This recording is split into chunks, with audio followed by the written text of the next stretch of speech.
Hey, what's up, guys? It's PixelxKitten. We're back on another Tuesday, and I know it's been like a year since I uploaded a video, but like, at least we're here now. But today I want to talk about Twitch subathons. And you might be wondering, Pixel, why aren't you making a TikTok of this? Well, it's because I've been wanting to upload to YouTube again for a really long time, but also I really don't think that I can fit this into 60 seconds for a TikTok. But if you guys didn't know, I just did an 18-hour subathon the other day, and I just kind of wanted to share my experiences, what I learned, and also how I came up with my different incentives and ideas for it. So how I started my research is kind of similar to how I start my research with literally anything that I do. I started just Googling Twitch subathons. After I put in my Google search, I started looking through under the Google images what other Twitch users have done for their subathons, and that kind of wanted to do ideas, not exact ones that other people have done, but just like try to gain inspiration. It's like, oh, okay, well, this person also plays Dead by Daylight. What did they do for their subathons? And they did like a blindfolded match, they did a reverse headphone match, things like that. Now, funny enough, finding the ideas of what to do for the different incentives wasn't the hard part. It was what like number of subs for each incentive. That was the one that was going to be hard, like, because I didn't want to lowball it too much to the point where we slammed through all the incentives like in the first like 5-6 hours, but I also don't want to make it unachievable where we never hit a sub goal.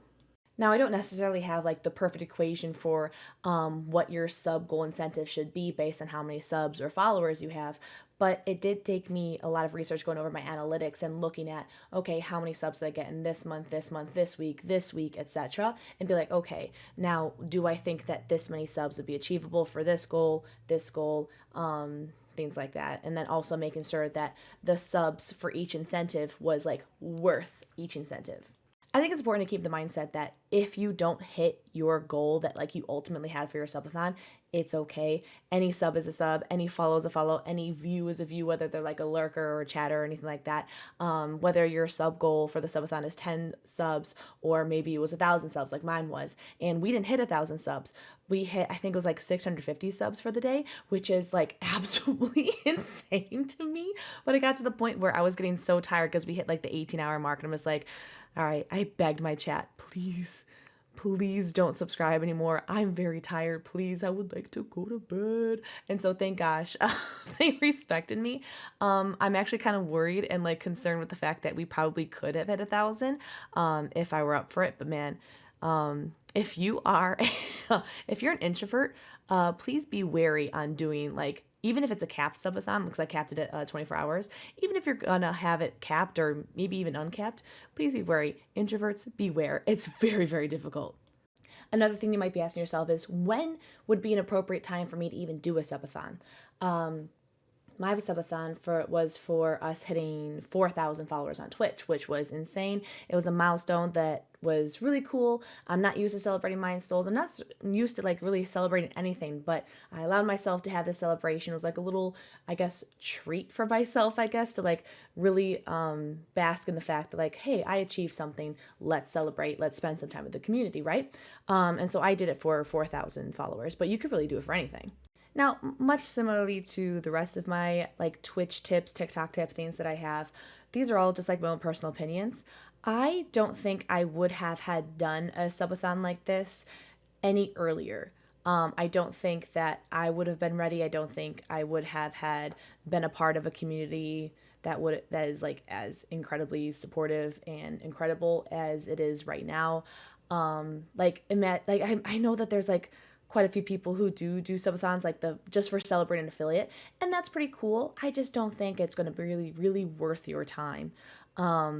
And I don't really think it's going to be worth really anything to you or to viewers to really do a subathon having like such a like small beginner community.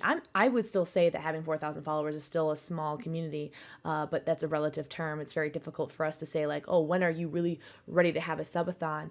But I mean, I'm averaging what, anywhere between 80 to 90 viewers.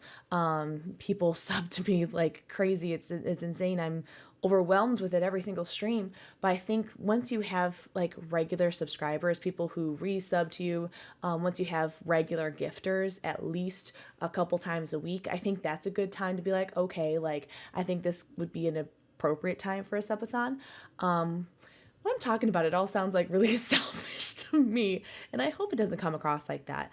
But I mean, subathons are fun, and uh, people know what a subathon is.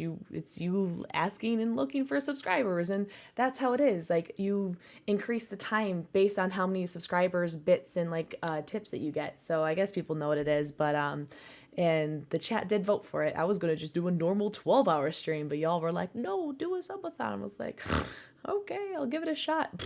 Learned my lesson. But know when it's the appropriate time for you. If you think it's when you hit affiliate right out of the gates, then do it.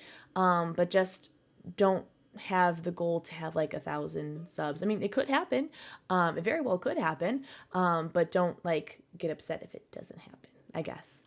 Now, as far as like what incentives that you should have for your subathon, I did ones that were like super relative to me and my channel. I had ones that were probably the most popular ones was me eating a jalapeno on stream twice. Now, I can't even like lick a hot Cheeto without crying, and so I thought it would be super hilarious if I'm just like, well, I'll eat a jalapeno, which I've never done before, by the way. Probably won't ever do it again unless it was for another subathon. So that was pretty funny. And I did do quite a few different giveaways throughout the stream as well. The first giveaway that I did was for something called Dixper, Dixper. It's essentially like stream loots, something that viewers can do to like mess up with your gameplay, take over your stream, things like that. It's actually really fun, but it's a totally free thing for me to give away because I'm not. I mean, I'm trying to do the streaming full time. I do streaming full time. And so I'm not in the business to be giving away a bunch of stuff to like hundreds of people because mailing stuff's expensive, shipping stuff's expensive.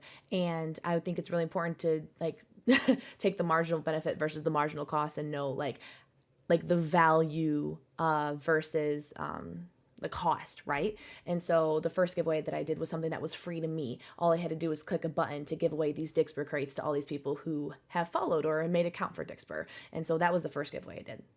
Now, another thing that I do on the side is that I do an Etsy store. And so I did do a giveaway for every single sticker that I make in my Etsy shop. Was like probably over like 20 stickers that I have. And I used that as a giveaway. And what's really cool about that is that there's actually like quite a few bit of different products in there. There's actually like a lot. It's like the quantity is huge. But because they're so small and they weigh so little, it's going to be very like more on the cheaper side to ship, even if it was international, because I did have it open internationally. And another thing I did was I did a Streamlabs merch giveaway, and all I had to do was Streamlabs made it very, very easy. All I had to do was pay for the product, and then once the person won, all they had to do was enter the address, and then boom, it's already being shipped to them. The other giveaway that I did was for one of those custom like little plaques. I got this off of Etsy, and I could put that in the bio too. Hopefully I remember. It's been a long time since I did a YouTube video, but I did a giveaway for one of those. So one of my viewers won, and now all I have to do is enter in their information, pay for it, have it shipped to them. Now, the last thing that I did was give away for one of my Pokeball terrariums, which is kind of like off camera right there. Now, that's like a prototype that I have to make from scratch, but that was like, I think for hitting 500 subs, that's what the giveaway was. So it's going to be, because it's shipped in a 7x7x7, I think, box. So the shipping for US is probably going to be anywhere between like $10, something like that, depending on how heavy it is. Internationally, who knows? I don't think the winner was international. I think they're stateside, which was really lucky on my part, but I still would have done it if it wasn't international. But I try to make it like the cheapest giveaway for the lowest amounts, just to make it like the value worth it, right? Because you don't want to like lose money in a subathon. That's something to think about. You got to think about the marginal benefit versus the marginal cost. Now, a lot of other like really popular incentives would be something about changing your appearance. Whether it's like, I know some people have like shaved off eyebrows, gotten tattoos, dyed hair, cut hair. And so one of my incentives, I think for if we had hit 900 subs would have been to cut my hair, because I mean, like my hair is actually very, very long. It's something I'm really well known for, is how long my hair is. And so I was going to cut it like probably like quite a bit, and I would have done it on stream. But thank gosh, you guys let me sleep, so I really appreciate that. But maybe in the future I could do that as another goal. Maybe like a future like monthly sub goal or something like that. And then but I know a lot of people will choose to dye their hair, whether it's on stream or off stream, and then like the chat will vote for.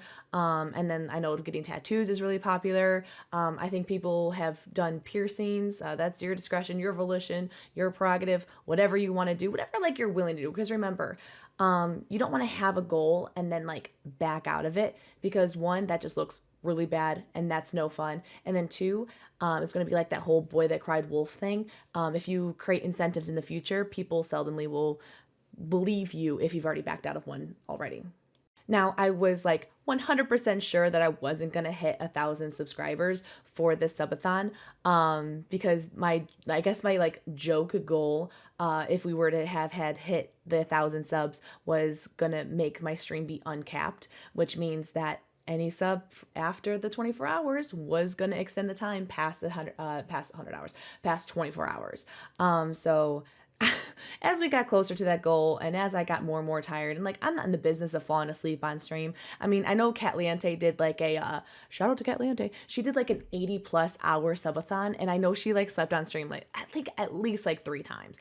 And like more power to her. I know she's a hella extrovert, so that was definitely in her benefit. But I'm just like my little introvert heart could never like I would joke that I would like take a sleepy sleep on this like little blue beanbag chair.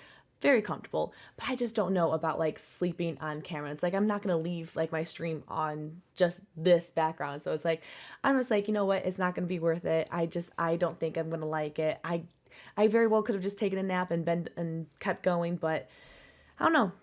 I couldn't. So luckily my chat and I like all like came to terms. We shook hands and everything like that, and we were able to came to terms with us stopping the stream, and I really, really appreciate you guys respecting me on that. But I also, even though I was supposed to stop at like, what was it, like 16, 17 hours, y'all just kept donating, or not donating, excuse me, gifting subs, and I still stayed, even though I said I wasn't going to stay. But, I mean, you made a promise. Keep it, you know? And it's fun.